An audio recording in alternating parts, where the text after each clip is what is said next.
Aaron Rodgers has emerged from his darkness retreat, and we don't know if he's seen his shadow yet. And Lamar Jackson is also still working on his contract with the Ravens, with the Rams appearing to start a mini fire sale. I'm Adam Wright with CJ Medeiros and Justin Tucker. You're listening to the Fumblerooski podcast by Power 88 and Secret Weapon Consulting. So I mentioned it a little bit when I gave our opening little intro. Couple of things going on, two of them with some franchise quarterbacks. Aaron Rodgers still does not know what's going on. We're going to talk about that. Lamar Jackson and the Ravens are reportedly still pretty far apart on a deal, with the franchise tag deadline just over a week away on March 7th, as we are recording this on February 26th. But we are going to start out, guys, with the Rams. So earlier on this past week, they released linebacker Bobby Wagner, who they just acquired this past offseason, this last offseason, for cap space. For cap space purposes, they're projected to save about $5 million in cap space, despite the massive deal they gave them, because of dead cap money. And so now they're expected to trade cornerback Jalen Ramsey. So nothing is as official yet. They may never deal him, but according to reports, it appears that it is likely that Jalen Ramsey is on the move, and that will also be for cap space purposes. So if they are to deal Jalen Ramsey, and once they do make the release of Bobby Wagner official, that will save about $11 million in cap space, give or take, and they're 14 under. They're 14 over the cap right now. So basically, with this deal, I mean, it's hard to tell what they are. Well, we know what they're trying to do, but the question right now is: are they just taking a minor step back just to move a little bit forward, or is this hitting the reset button for them? Are they stripping this down to the bone? Oh, I think that's going to depend on how they manage things going forward, because they are going to get they're going to have to get way under the cap just to replace the likes of Jalen Ramsey and Bobby Wagner to any sort of extent. This is a good free agency class for the defense. So they do have their options of players to replace them with, but they have to get way under the cap just to afford them. So, I mean, what do you guys think? This is a sticky situation for the Rams, who are still trying to eke out that last piece of their championship window. oh man, what do I even say to this? First things first, Bobby Wagner. Bet you wish you were in Baltimore now. I never forget. That's number one. Number two, if they are doing the fully rebuild situation, which I think they're starting to gear towards, I'm not even sure if Aaron Donald comes back, because I don't think he wants to be a part of another rebuild. So I believe sooner or later, if that's what they're doing, he'll either go into retirement or he'll ask for a trade, and that'll be something the NFL might take notice of. Because how much will Aaron Donald be worth now? Which is what I'm thinking about considering. So when I look at it like that, it's like if Bobby Wagner's gone, Jalen Ramsey's on the move, Aaron Donald potentially can be moved as well. It's like, yeah, I see this as a rebuild, and I don't see them like taking steps to move forward. I think they're fully stepping back and hitting the reset mode. I don't really see it as them making the playoffs this year if they're trying to tear things down already. I mean, you're absolutely right bringing up the defense here with Aaron Donald, because while it has in past years been pretty elite, that this Rams defense, it's a little top heavy as well. Like they rely on their big three of Bobby Wagner, Aaron Donald, and Jalen Ramsey. They've had other pieces in the past, but a lot of those guys are gone now. And also, now that if they lose those three pieces, then what do they have on that defense? They're going to have to rebuild it completely. And as I mentioned before, by getting rid of these two players on their defense, they're not going to get they're still going to be over the cap by about $4 million. So they're still going to have to restructure a lot of deals in order to do that. And some players may not even be willing to take on that. And if this is going to happen, then Aaron Donald's going to be out the door. Now, Adam, well, let me tell you something. I know we were talking about the Rams trying to eke out that last bit of juice from their championship window, to which I say, wake up and smell the coffee, Rams. It's over. You sold your soul for that championship. You went all in. You got your ring. But guess what? Now the bills come due. You're mired in cap hell. You're going to have to cut all your good players if you want even a modicum of cap space.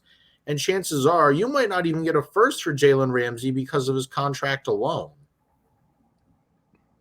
So the thing is, you're right. They're having a fire sale, and they're going to be mediocre for a while. Not even bad, just mediocre. They're going to ride out the remainder of Matt Stafford's contract. I mean, you still have guys like Cooper Kupp as well. But Aaron Donald's been mulling retirement for the past 2 seasons, and you were this close to losing Sean McVay as well.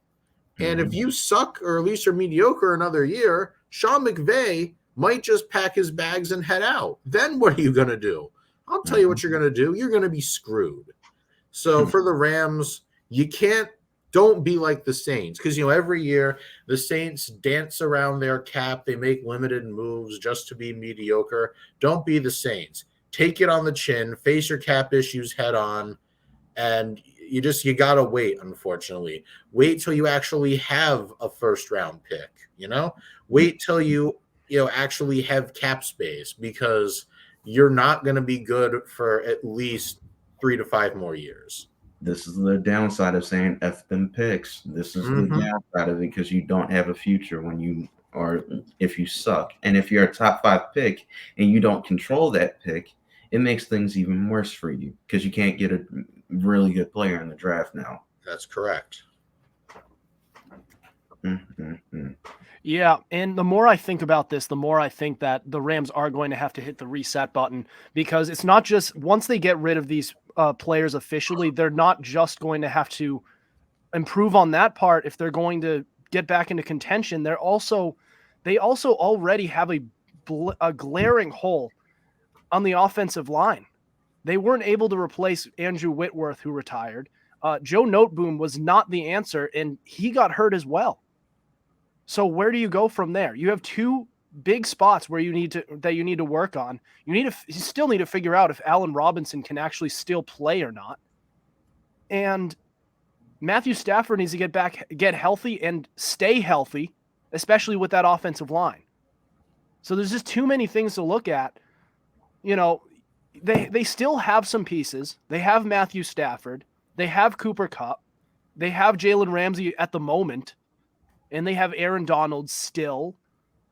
If they want to do this right, they might actually have to hit the reset button, and not only do that, but sell off all of their players in a fire sale and get rid of them so that you can get some significant draft capital to rebuild your team. Because right now, I mean, you really did set yourself up to, you set yourself up to, once you're done contending, fall apart for the next few years. I mean, they kind of backed themselves in a corner like this.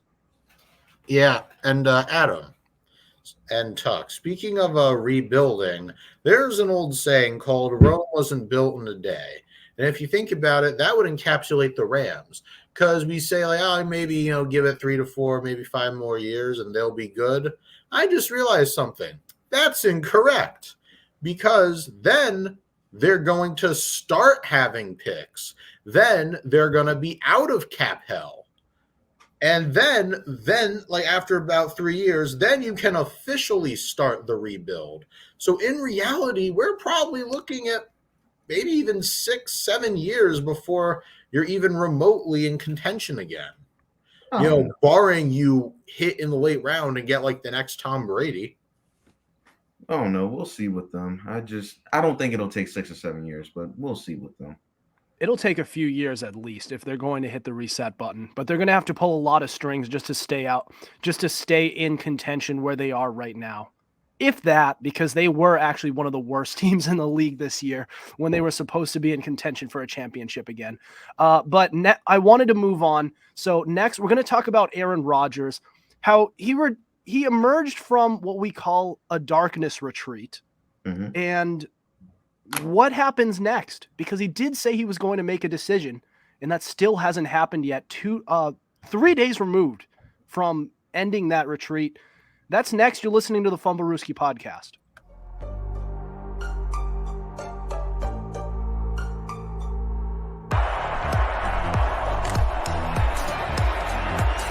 Here's Edelman broken up, and the pass is no sign yet. Edelman comes down with a football. They're saying it's a catch. This is caught. Diggs! Sideline! Touchdown! Unbelievable! Swings it way down the field to Watkins. Sammy Watkins for the touchdown.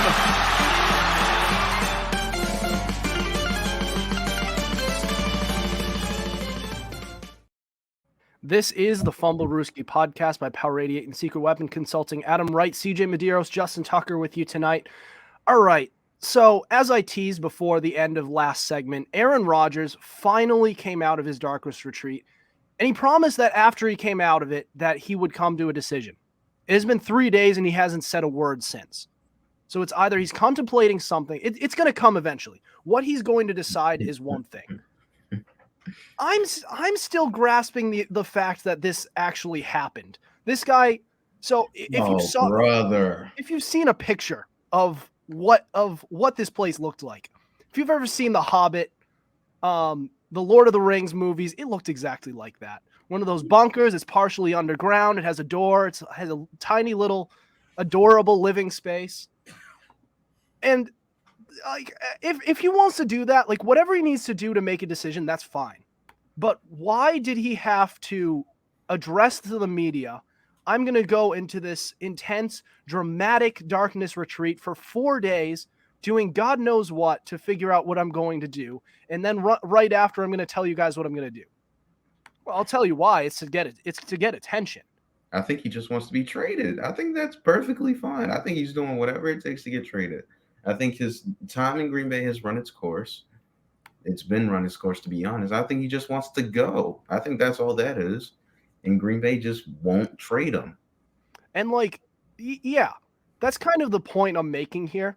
No one, if he was going to retire, he wouldn't have set up all this stuff.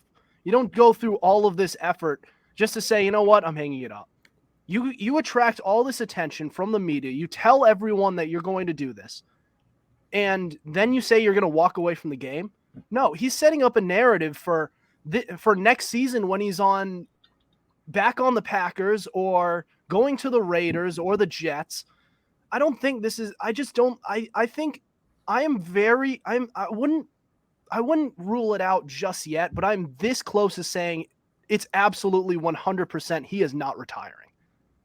No one does this just to come out of retirement. We learned this from Brett Favre.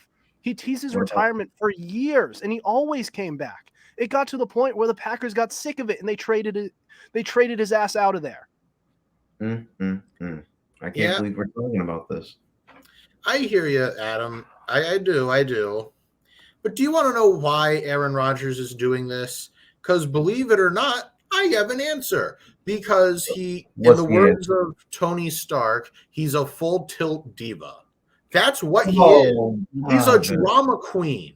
That's what he does. He wants all the speculation on him, all the media attention on him. He relishes this, and he's going to milk it as long as he possibly can. That is just who he is. It's woven into his character, for God's sake.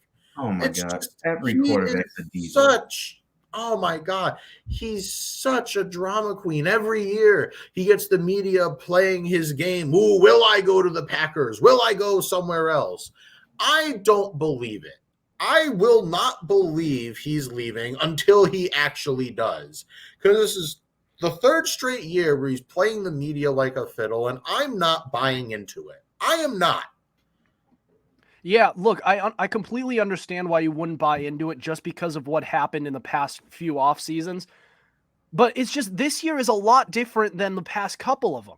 Because before, he didn't really have much reason to leave. He had the coaching that he wanted. He had the offense that he wanted. He had a defense that continued to get better and still is a pretty good defense. This year, it's different. He still has all that, but the offensive line is not quite as good as it once was. And he doesn't have that wide receiver one that he's had his whole career. He doesn't have Devontae Adams anymore. Jordy Nelson has long been retired.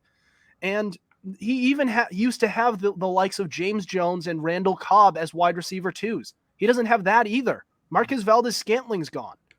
So he actually now has reason to believe that he wants to be out of here. He has reason now. I just think people aren't believing it because it's the boy who cried wolf. Oh my God. During all of these seasons where he has had no reason to leave but still was contemplating it, he didn't leave. Oh, now he actually has reason to leave. He's contemplating it, and the fans are now not buying it. They're saying, well, you said that the past couple offseasons. Oh, brother. I can't believe this offseason, I do believe that there's a good chance he gets traded. I do believe that. I don't think he's retiring, because otherwise he wouldn't be doing this whole fiasco where he's going underground for 4 days and telling the media he's going to do it. Mm-hmm. Do that in private, that's fine. But I'm just saying. You guys are way too harsh on Aaron Rodgers. Number one, he's had reason before as to why he's wanted to leave Green Bay. They literally drafted his successor when he won the MVP, I believe. No. I think it was the year before, right? Yeah, I think it was the year before. And then he won MVP twice in a row. So, yeah, they probably thought he was getting on the other side. One of those was Brady's. No. One of those was Brady's. Come on. Stop it. You throw 43 touchdown passes to just 12 picks. You lead the league in both touchdown passes and passing yards, and you don't win league MVP. This is all a side note to what we're trying to talk about. We'll get to Brady in a second because I like how we talk about Aaron Rodgers threatening to retire, but Brady actually did and then came back, and we all have no problem with that. Adam, you've even said, I think he's going to retire. So when we talk about this, I can't take it serious because we all know how we feel about Brady on this show. So let's not even go there. Number one. Number two, he's had reasons before as to why he wants to leave. They just won't get rid of him. I've been saying it for years he should be traded. They just won't do it. They believe they can milk this as long as they can until either Rodgers gets up, can't play anymore, or Jordan Love's contract expires. One or the other has to do it. I think they should just trade him and start Jordan Love as quarterback. I think I've seen enough from him to be like, he can manage the ship until you actually give him some quality weapons. And then you can see what you actually have. But Aaron Rodgers deserves to be traded, and he deserves to go another place like Brady. And if he wins another title, I never, ever want to hear that it's just Aaron Rodgers' fault. It's not. It's Green Bay. Well, here's the thing, Tuck. If you are Green Bay right now, I feel like you would do the exact same thing that they're doing. You hold on to him, and you do whatever you can to contend with him. I know they haven't done that. They haven't at all. But they've done one of the two things right, which is hold on to him, because he is an all-time great quarterback. And as long as you have him, you are going to have a chance. Just like the slogan for the Patriots back in their days. As long as you have Brady, you have a chance. It's the same thing with Aaron Rodgers. And if they let him go, it's not always going to be like a transition from Brett Favre to Aaron Rodgers. Mm-hmm. I think that's very rare to see in the NFL. We've seen it twice before. We saw it with the 49ers transitioning from Joe Montana to what's his name? Blanking on it, Steve Young. And then we saw it from the Packers once. Can we see that again? Can lightning strike twice in the same spot? Maybe I don't know about that. Maybe Brady and Mac Jones. Come on, man. That's also not the same thing, because we had a year of Cam Newton, Superman Cam, over there. And we don't need to talk about that anymore. That's just, we don't talk about 20. We don't talk about 2020 for the Patriots. We don't talk about that. We talk about 2018 where they won a Super Bowl, and we can talk about 2021 where Mac Jones led the team to the playoffs. But still, that's another side note. But listen, I'm just saying, like, if once be careful what you wish for as Packer fans, because it's not as easy as you might think to go from one Hall of Fame quarterback to the next guy and expect to contend very soon. That's hard to do. You have Aaron Rodgers. You have a couple of years left. Surround him with what you can to win a championship, and go try and do that, because you don't have much. You can't keep taking him for granted. You just can't do that. Y'all treat Aaron Rodgers like he's the only diva at the quarterback position. All of them are divas for the most part. All of them. Yeah, well, we didn't say they weren't, but is it a crime to point out that Rodgers is also one? No, I think that's been evident for years, but I don't see a problem with So it. then why are you so upset with us calling him out? I mean, Because you're making it seem like it's specifically him. I think no, that's right. I mean, I didn't say anything that was incorrect. I'm just saying. You said I think it was like massive ego. Yeah, and most quarterbacks have it, but that doesn't mean I can't say Rodgers doesn't have it. Yeah, I don't think anybody will disagree with that, but I think that's just the way it is as a quarterback. If you're the franchise guy, of course you're going to have like a massive ego. That's all. All right. We're going to digress on this topic, and we're going to change gears and head to Tuck's Ravens. So Lamar Jackson in the Ravens, that's been an issue for all ever since preseason. So they offered, so he's going to be a free agent if they don't give him the franchise tag, which they most likely will. And he turned down a massive $200+ million deal. And it seemed like they were getting close, but another wrench has been thrown into the machine. We're going to talk about that next. This is the Fumblerooski podcast.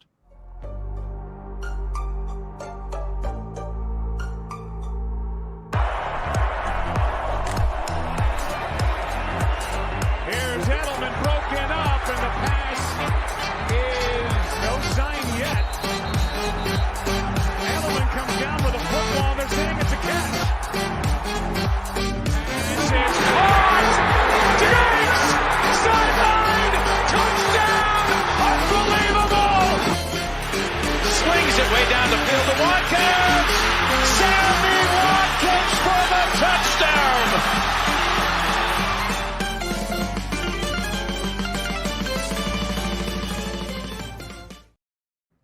This is the Fumblerooski podcast by Power 88 and Secret Weapon Consulting. Adam Wright, CJ Medeiros, Justin Tucker. So Lamar Jackson and his current team, the Baltimore Ravens, have been working towards a deal for quite a while now. And it seemed like they were starting to get closer. But now has been another issue to arise in this whole fiasco. So apparently Lamar Jackson's camp gave a counter offer that is not only matches Deshaun Watson's deal, but actually exceeds his guaranteed money. This is all according to ESPN's Jamison Hensley and Jeremy Fowler.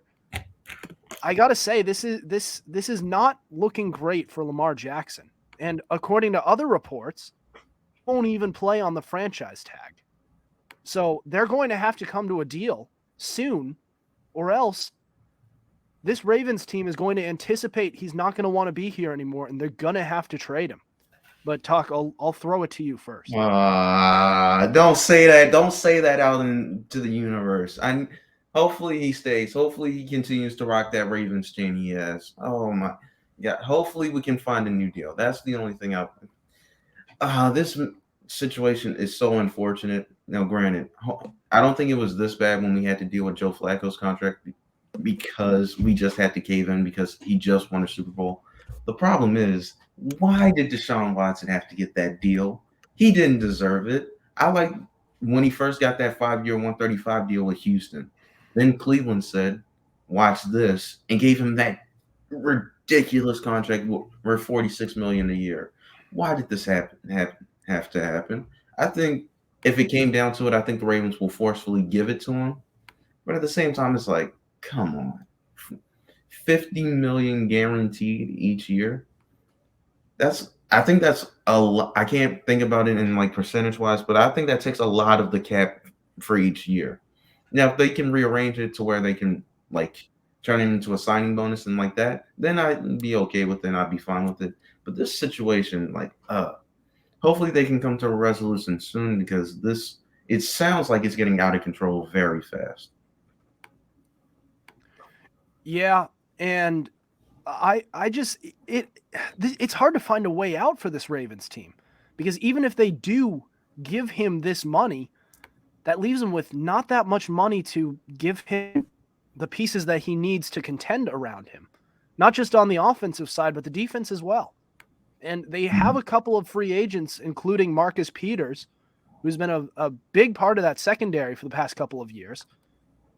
I mean, it's hard to see a way out for this team. They've been reasonably competitive under Lamar Jackson the past couple of years, besides the injuries that he's had.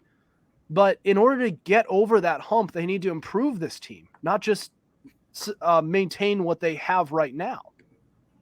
So that's really the tricky part here.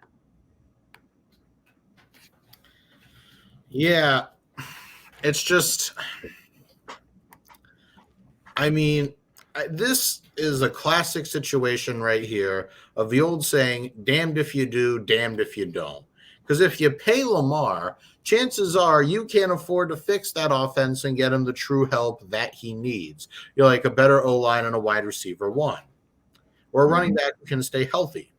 But if you don't pay him, then you're back to square one and you're going to need a quarterback. Because Lamar's not a bum. You know, he won MVP. But I keep saying this. He's too injury prone, and we all know your best ability is your availability. He is not worth Deshaun Watson's not worth his deal either, but neither is Lamar. Lamar is just not worth a $200 million deal. You know. He is just not fully guaranteed. Yeah, okay, fine. You know what, I'll give you that. Not fully guaranteed. If you're going to give him a fully guaranteed deal that's over $200 million, that's just going to kill your team. And it's just, if I'm the Ravens, I think they have every right to have every reservation about paying him that much money. Like I said, I would be on the Lamar bandwagon a whole lot more if he could stay healthy. But if your quarterback's only playing 10, 11 games a year, then it's just not worth it. Yeah. I mean, there's not much more to add here. I mean, we all kind of hit the nail on the head here. They're in a tricky situation. And it's also worth noting, is it worth the Ravens actually paying Lamar? Yes. Well, is it? It's worth it. The past couple of seasons, he's missed the end of each of the last two seasons, especially in 2021. I mean, that was a real heartbreaker above this past year. I mean, that team was one of the better teams in the league, and then the injury bug smashed them, and they couldn't stay in contention. They couldn't. They wound up with a sub 500 record in playoffs. Adam, I want you to understand, last year was upsetting. This year just hurt because within the last 4 months, or I want to say within the last 4 weeks of the season, we could not get above 20 points. We could not do it. 20 was the benchmark. We could not get above it once. We need Lamar on our team. Right, but they had Lamar on the team. He was on the roster. No, he wasn't healthy. Exactly. If he can't stay healthy, then that's a bit of a problem. I don't blame the health thing on Lamar. He's staying in the pocket. It's not so much of him running. It's just for some reason Greg Roman decided, let me put a tight end on a pass rusher and see what happens. He found out what happened, and we lost our quarterback for the season. I don't want that to happen again. Hopefully, I believe our new offensive coordinator is better. He'll plan accordingly to Lamar Jackson, and we won't have stupid decisions like that happening. So, yeah, I don't think it's the injury bug as we're all thinking. But again, I guess that's a fair assumption that he'll get injured. I don't believe he'll get injured next year. I think the offensive line will be better because I believe Ronnie Stanley will stay healthy. I think the right side of the tackle will be fine because he now has a year under the belt. I think overall, I think the offense will be majorly upgraded in more ways than one. I think we'll see the progression that we all think we'll see from Lamar. Listen, I hope you're right.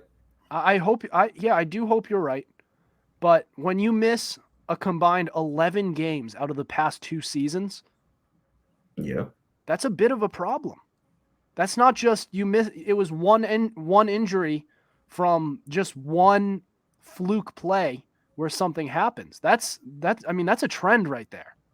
11 games in 2 seasons. How many is Kyler Murray going to miss? That's from one ACL tear. And Kyler Murray's another issue as well. I'm not Lamar letting Jackson Kyler doesn't off the have hook those either. injuries. Oh no, and Kyler doesn't deserve all the money he's getting either. Yeah, I mean, that's Apparently kind of he a does. two. No, he does not. I hated it then, and I hate it now. If That's they're kinda- willing to pay him, that's what he's worth. It's kind of a two things are true at once kind of thing with Kyler Murray as well. I mean, his not only his work ethic. I mean, the amount he games. I didn't know it was an issue before, but then when they added the incentives in his new deal, where you have to do your homework, it's a requirement. When that should be something you're already doing once you're on the professional level. That should be just common sense. I don't think the amount of games you play dictates the amount of money you make. If that was the case, Deshaun Watson would have made the money he made. Kyler Murray would have made the money he made, and certain other quarterbacks would have made the money they've made. I don't think it has anything to do with You injury.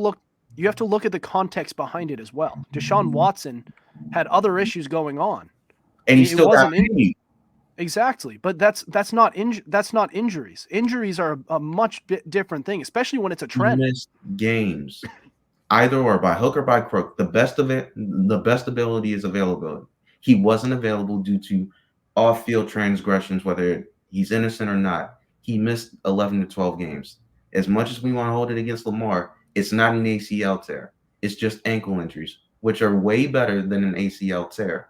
I'd rather have Lamar with missing 11 games than Kyler Murray trying to come back from an ACL tear. Well, ACL tears happen, but when you have constant nagging ankle issues for a dual threat quarterback, then that's a bit of that opens some eyes there. That becomes a bit of an issue. I don't think it'll be as much as an issue as everybody thinks, but I guess we'll have to wait and see on that. All right. Well, we'll have to wait and see, especially on his availability, because either way, whether he's on the Ravens or on a different team, he is going to be playing. And we are going to figure out whether or not he can stay healthy. That'll be something where we're just going to have to wait and see. But anyways, do we have anything else we wanted to bring up before we end the show tonight? Nope, I'm good.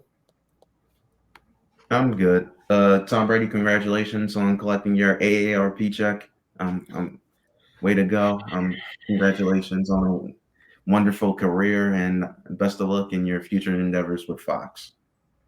You've been waiting for 3 years to say that. Yeah. That you can finally collect. You've been saying that for years about the double ARP checks. He could have easily come back for another year and been still pretty good. Listen, But if you I want him to digress. get hurt again, then be my guest. He didn't get hurt. Tom Brady, he didn't get hurt. He tore his ACL like 14 years ago. But Okay. I mean, clearly I think that ACL is kind of fine. I think Yeah. it's all right. He won a couple MVPs, won a few Super Bowls, went there a couple times. He had a pretty good career. He was solid. I could tell that ACL tear got to him a little bit. All right. He never threw 50 touchdowns again. We'll say that much. He had a decline there. All right, but I He never digress. made the Pro Bowl again. What? He never made the Pro Bowl again, did he? Yes, he did. Like a He million never times. played in it, but he was selected. No. I'm talking after the ACL because I think he missed out because of Kyler Murray. Oh, yep. In 2021, he threw for 41 touchdown passes. No, 40. He threw 40 touchdown passes. We don't need to go on. You're just trying to rile me up now. He threw 41 either way. You don't go to the you don't put in Kyler Murray over Tom Brady. That was ridiculous. Dumbest thing I have ever heard. All right. I ain't got nothing else.